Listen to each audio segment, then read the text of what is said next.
하나님 말씀 보겠습니다. 하나님 말씀 누가복음 22장 14절에서 23절까지 말씀입니다.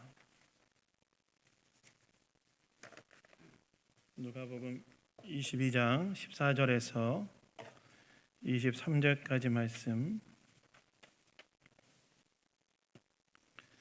다 찾으셨으면 저와 교독하도록 하겠습니다. 때가 이름에 예수께서 사도들과 함께 앉으사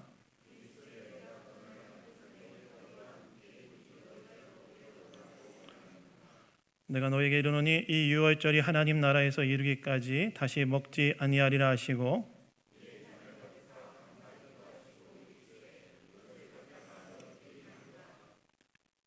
내가 너에게 이르노니 내가 이제부터 하나님의 나라가 임할 때까지 포도나무에서 난 것을 다시 마시지 아니하리라 하시고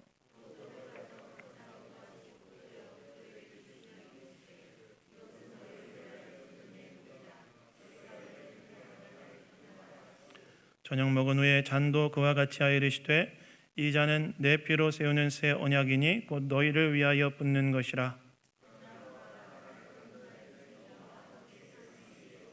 인자는 이미 작정된 대로 가거니와 그를 파는 그 사람에게는 화가 있으리로다 하시니 그들이 서로 묻되 우리 중에서 이 일을 행할 자가 누구일까 하더라. 아멘. 아멘. 성찬을 받는 방법이란 제목으로 하나님 말씀 나누기 원합니다. 여러분, 하나님께서 신자들의 믿음을 북돋아 주시기 위해 은혜를 베푸시는 통로가 있습니다. 하나님께서 예수님을 믿는 신자들의 그 하나님에 대한 믿음, 예수님에 대한 믿음을 북돋아 주시기 위해 은혜를 베푸시는 통로가 있는데 이것을 여러분 무엇이라고 부르냐면 신학적으로 은혜 방편이라고 부릅니다. 그 은혜 방편에는 크게 세 가지가 있는데요. 첫째는 말씀이고, 둘째는 기도고, 셋째가 성례라고 할 수 있습니다. 하나님께서 신자의 믿음을 북돋아 주시기 위해 하나님의 은혜를 베푸시는 통로, 말씀과 기도와 성례가 있다는 거예요. 말씀과 기도는 우리가 익숙하기 때문에 잘 알지만 성례란 단어는 좀 생소할지도 모르겠는데 성례는 쉽게 얘기하면 거룩한 예식으로 세례와 성찬을 이야기한다고 할 수 있습니다. 하나님께서 우리의 믿음을 북돋아주기 위해 말씀과 기도와 이 성찬과 세례라는 이 성례를 통하여 우리의 믿음을 북돋아 주신다는 거예요. 특별히 성례는 이 성찬과 세례를 말하는데 종교개혁자들은 이 성례를 보이는 말씀이다라고 이야기했습니다. 우리가 마치 말씀을 들을 때 말씀을 통해 우리 안에 영적인 자각이 일어나 하나님에 대한 믿음이 새로워지는 것처럼 성례에 참여할 때 그 성례 가운데 부어주시는 하나님의 은혜로 말미암아 우리 안에 믿음이 북돋아지는 일을 하나님께서는 하신다는 거예요. 그래서 우리가 지난주에는 세례식을 했고 이번 주에는 이 성찬식을 하는데요. 오늘 특별히 성찬식을 앞두고 우리가 어떤 마음과 자세로 성찬을 대해야 하는지 첫 번째 성찬식이 행해졌던 오늘 말씀을 통해 우리가 함께 이 주일 아침에 생각해 보기를 원합니다. 첫 번째는요, 성찬 나를 구원하기 위하여 십자가의 고난을 당하신 예수님을 기억하며 감사함으로 받으라는 거예요.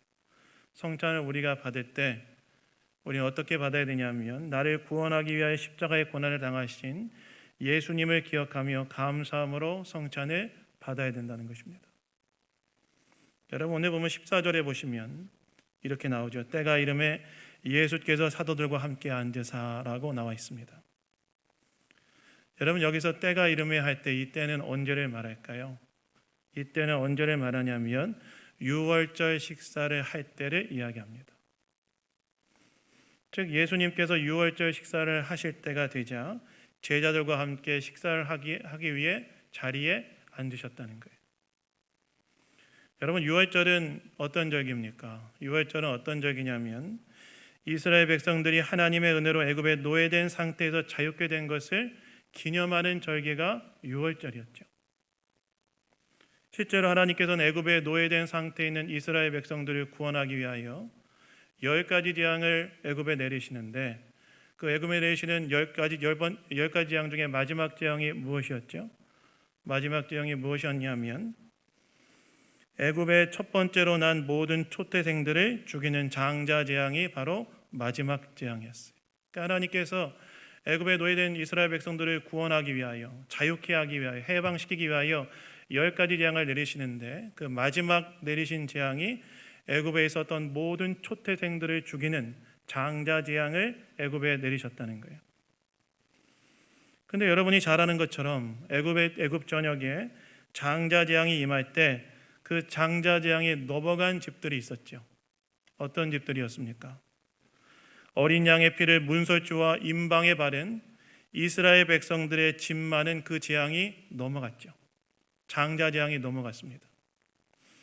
그리고 난 다음에 하나님께서는 이 마지막 재앙을 통해 애굽의 노예에서 해방된 이스라엘 백성들이 이 사건을 절기로 지키도록 하게 하셨는데, 이 절기의 이름을 무엇이라고 부르게 하였습니까?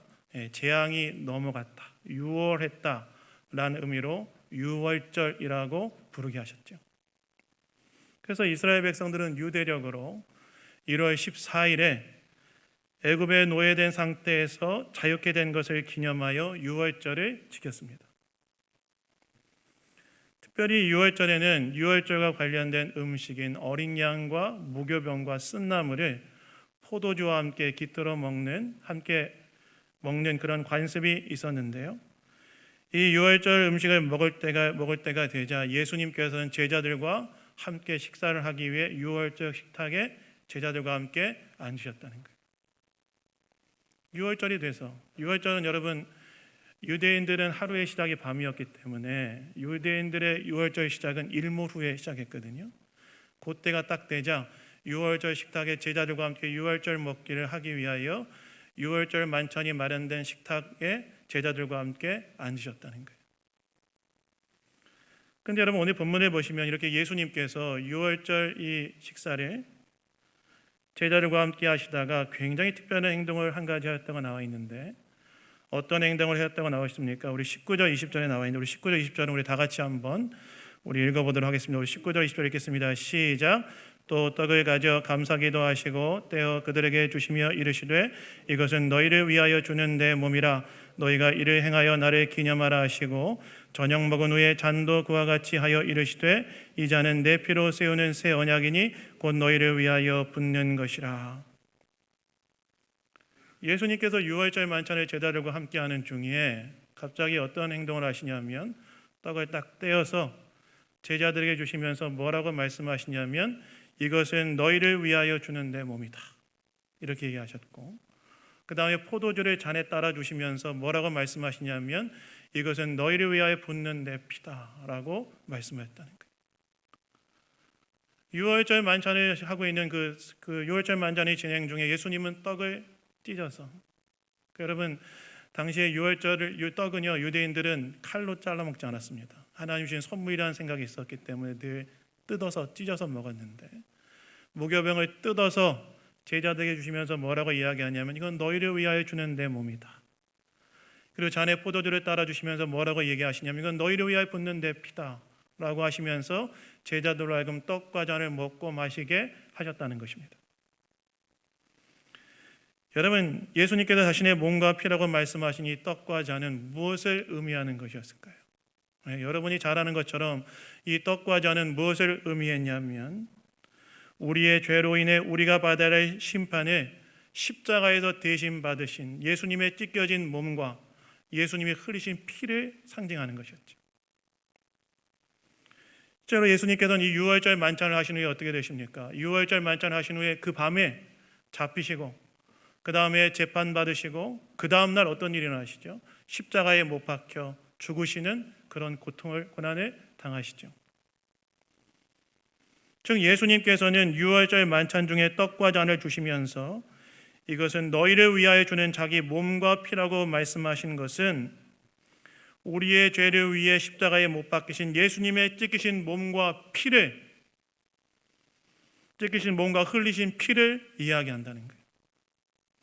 마치 장자 재앙이 애굽에 임했을 때 어린 양의 피를 문설주와 임방에 바른 이스라엘 집에는 그 재앙이 넘어간 것처럼 예수님께서는 유월절 어린 양이 되셔서 우리의 죄를 대신 지고 십자가에 못 박혀 죽으심으로 우리의 죄로 인해 우리가 받아야 할 하나님의 심판이 넘어가게 하는 일을 예수님께서는 하셨다는 거예요. 그 떡과 잔은 바로 우리의 죄로 인해 우리가 마땅히 받아야 할 심판을 예수님이 십자가에서 대신 마시심을 통하여 우리가 받아야 할 그 심판이 넘어가게 하시는 그 예수님의 십자가에 찍히신 몸과 흘리신 피를 상징한다는 것입니다. 그리고 예수님께서 제자들에게 뭐라고 말씀하십니까? 제자들에게 뭐라고 말씀해? 너희는 이를 행하여 나를 기념하라. 이걸 행하여 나를, 이 떡과 잔을 먹고 마심으로 내 십자가의 죽음을 너희는 기념하라. 즉 나의 십자가의 죽음을 통하여 죄로 인한 심판에서 구원받고 하나님과의 관계를 회복하게 된 것을 이 떡과 잔을 먹고 마심으로 기념해야 된다라고 예수님께서는 말씀했다는 거예요. 여러분 왜 기념하라고 했을까요? 기념은 여러분 무슨 의미를 가지고 있습니까? 기념은 기억이라는 의미를 가지고 있죠.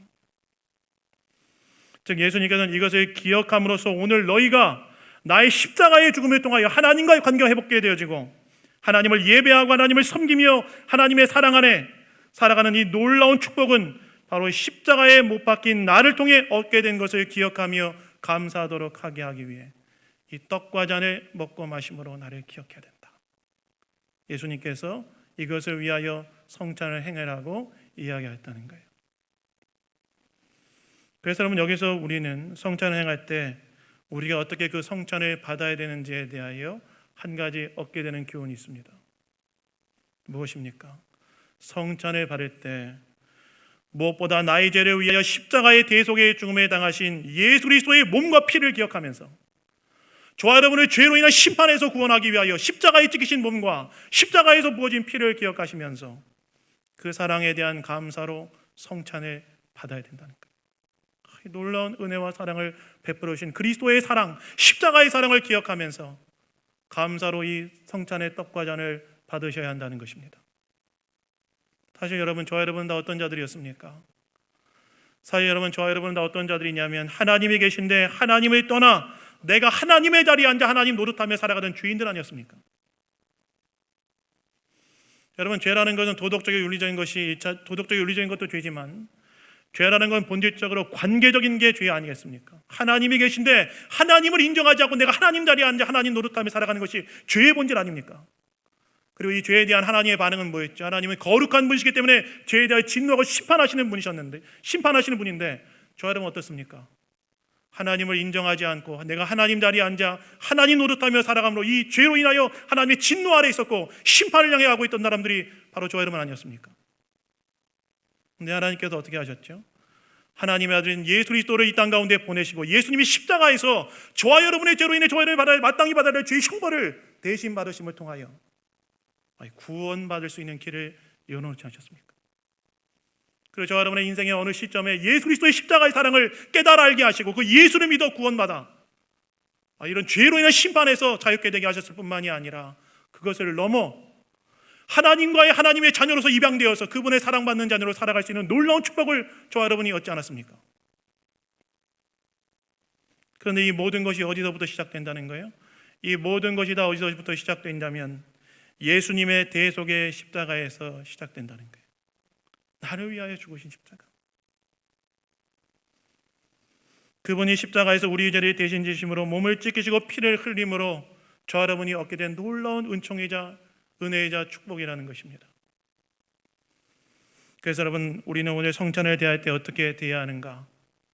이러한 놀라운 은총을 입고 살도록 은혜를 베풀어 주신 그리스도의 십자가의 사랑을 기억하며 나를 위하여 십자가의 몸을 찢기시고 십자가에서 피를 흘리신 그리스도의 십자가의 사랑을 기억하며 감사함으로 이 성찬을 받아야 된다는 것입니다. 저희 아버지께서 오래전에 청력이 굉장히 약해지시면서 잘 못 들으셨어요. 그래서 보청기를 해드렸는데도 잘 못 들으셨어요. 그래서 어머니께 살아계실 때 늘 아버님 뭘 얘기하는데, 여러분 그것 때문에 힘들죠. 뭐 얘기하는 남편이 못 들면 어떻습니까? 아내 입장에서 정말 그런가? 정말 못 듣는 건가? 이런 것도 있지만 약간 답답하지 않겠습니까? 근데 저희 어머니께서 돌아가시기 얼마 전에 저한테 그런 얘기를 하시더라고요. 뭐라고 말씀하시냐면, 자기 통장에 돈이 조금 있는데 내가 만약에 죽으면 그 통장에서 돈을 찾아서 너희 아버지 보청기 하나 해드려라 얘기하셨어요. 좋은 보청기 하나 해드려라. 그래서 어머니께서 소천하시고 난 후에 어머니의 유지를 따라 통장에 돈이 있어서 그 돈을 찾아서 아버지한테 제일 좋은 보청기 400만 원짜리 해드렸어요. 근데 신기하게도 아버지가 너무 잘 들으시더라고요. 예전에 저도 아버지랑 전화하고 얘기하려면 귀가 안 들리니까 아버지한테 크게 외쳤어요. 아버지 오늘 뭐 하셨어요? 전화할 때도 막 그래야 됐는데, 이 아버지가 좋은 보청기를 하시고 난 이후에 그냥 일상적인 대화로 이야기해도 잘 이해하시더라고요. 잘 들으시더라고요. 그러면 제가 두 가지 생각이 들었는데, 첫째는 미리 좀 해드렸으면 아버지랑 어머니가 편하게 대화했을 텐데, 늘 그 보청기를 늘 끼셨지만 잘 못 들으셨는데 편하게 대화했을 텐데 하는 그런 죄송한 마음이 하나 들었고, 또 하나 어떤 마음이 들었냐면, 어머니께서는 돌아가시면서까지도 아버지에게 청력이라는 선물을 주고 가셨구나, 그런 생각이 들었어요. 놀라운 선물을 주고 가셨구나. 돌아가시면서까지도 통장에 좀 돈이 있는데 그걸 니네 아버지 보청기에 들어. 돌아가시면서까지도 아버지한테 청력을 선물해 주고 가셨구나, 그런 생각이 들었어요. 그러면서 감사한 마음이 들었어요. 마찬가지라는 거예요. 우리도 예수님의 십자가의 죽음을 통해 죄로 인해 심판으로부터, 예수님의 십자가를 통해 죄로 인해 심판으로부터 구원받고 하나님의 관계가 회복되어 그분의 자녀로 이 땅을 살아가는 놀라운 축복을 선물로 받았다는 거예요. 얼마나 놀라운 축복입니까? 죄로 인해 심판을 향해 가고 있었던 저와 여러분들, 예수님의 십자가의 대속의 죽음을 통하여 우리가 죄로 인해 심판으로부터 자유케 되어지고 하나님의 자녀로 임명되어 그분의 사랑 안에 거하며 살아가도록 하게 하는 것, 이 얼마나 놀라운 은혜이자 축복입니까? 그래서 여러분, 오늘 이 성찬을 대할 때 나를 위해 십자가의 고난을 당하신 그분의 사랑, 그리고 이를 통하여 나에게 하나님과의 관계를 회복하고 그분의 자녀로서 살 수 있도록 놀라운 은혜와 축복을 주신 그리스도의 십자가의 사랑을 기억하시면서 감사로 성찬을 받으시는 저 여러분 다 되기를 주님의 이름으로 축원합니다. 두 번째는요, 떡과 잔에 참여함으로 한몸된 교회 식구들을 사랑하기로 결단함으로 받으십시오. 여러분, 오늘 본문에 없지만 성찬과 관련된 고린도전서 10장 16절과 17절을 보시면 바울이 이렇게 말합니다. 한번 들어보십시오. 우리가 축복하는 바 축복의 잔은 그리스도의 피에 참여함이 아니며 우리가 떼는 떡은 그리스도의 몸에 참여함이 아니냐. 떡은 떡이 하나요 많은 우리가 한 몸이니 우리가 다 한 떡에 참여함이라. 이렇게 말합니다. 무슨 말입니까? 떡과 잠에 참여하는 자들은 그리스도의 몸에 참여하는 자들로서 한 몸이 되었다는 거예요. 즉 떡과 잔에 참여하는 자들은 예수님의 십자가의 대속의 죽음에 함께 참여한 한 몸이 되었다는 것입니다. 여러분, 한 몸 된다는 건 뭘 말합니까? 한 몸 된다는 건 뭘 말하냐면 서로가 서로에게 소중한 존재가 되었다는 걸 뜻하죠. 여러분, 우리의 몸의 기관들은 서로 어떻게 되어 있습니까? 우리의 몸에 붙어 있는 이 기관들은 어떻게 되어 있죠? 서로 긴밀하게 연결되어 있죠. 제가 예전에 한의학 관련된 책을 몇 권 읽은 적이 있었는데요.